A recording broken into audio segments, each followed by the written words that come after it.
คนเจ็บยาสูงได้ยาสูงแม่ไอ้เมื่อเด้อความเว้นกินมือสองท่านก็จะเกิดความให้ยาสูงแม่เอ้ยมาแต่ใส่เด้มาตายตรงนั้นมาหน้าทุกวงมาหน้านี่น้ำมีต้นตรายบอลพันหน้าเนื้อพันอะไรนะพันกำนี้แม่เอ้ยมาเด้อมาวันแล้วเจ้าโยขึ้นบ้านหนึ่งสามเนื้อมุงเก่าเมื่อสังหารจะลองปองเจ้าเพียมาเด้อก็กันเมื่อกตาพายใหญ่กันเมื่อเอ้ยตานางเมื่อตั้งยาพี่น้องพร้อมไม่ต้องกันเลยจำเป็นพอมาเด้อไปวังอย่าเร็วลังเอ้ยขึ้นมาจังอ๋อ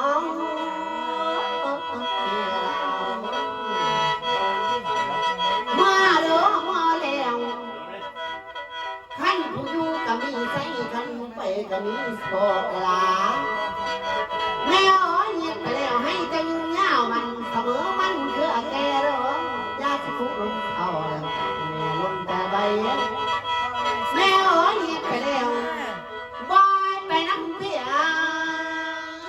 บอยนี่ลำพันกับมาหาเลี้ยงลูกน้องกับมาเลี้ยงลูกน้อยเจ้าอย่าเอาหมองเลยแม่เด้อแม่อ้อยเงียบไปแล้วเจ็บน้ำน้ำนาเจ็บน้ำเค็งน้ำอาสงตาคอยมาโอ้ยอันมาเฮ็ดไปแล้วแม่อ้อยเงียบไปแล้วตบปีนี้ปีขาปีสิมาบอยพ่อกันไม่เด้อเจ็บยุดไข้ไม่ปวดไข้ปันแม่อ้อยเงียบไปแล้วขันก็อ้อยแม่ตกท้องนาขันจิตตาตกตั้งหน่อยพี่ปันเดียแต่งบ้านโดนขันก็เจ็บจูไปไม่ปวดไข้พาพ่อเลยแม่เด้อ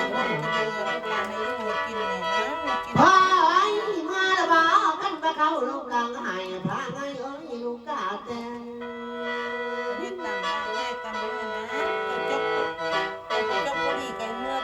แพ้ไอ้จะได้พึ่งมึงให้มึงอย่าตื่นเสียมเลย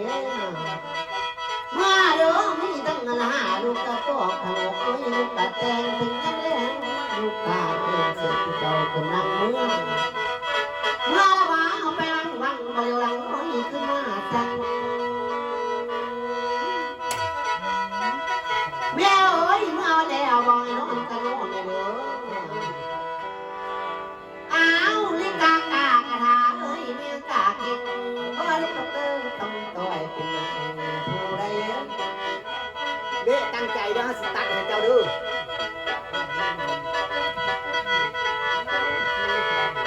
แม่ไอ้มาเด้อไปวังเร็วหลังน้อยขึ้นมาจังมาเด้อไอ้คนนี้มีขันเลยว่าขอความจับเมียลังมาเด้อพี่เป็นบันปันกันน้อยพอลาคุณท่านจะเริ่มต้องอ้อยก็อย่าทำลายแพ้ไว้ไปแล้วเจ้าเธอว่ารักกันถ้าจะบานพวงดอกไม้เสงเอ้ยเจ้านี้ตะบองไอ้หมอของตะบองไอ้เจ้าว่าเจ้าอย่าลาเรื่องเลยแม่เด้อ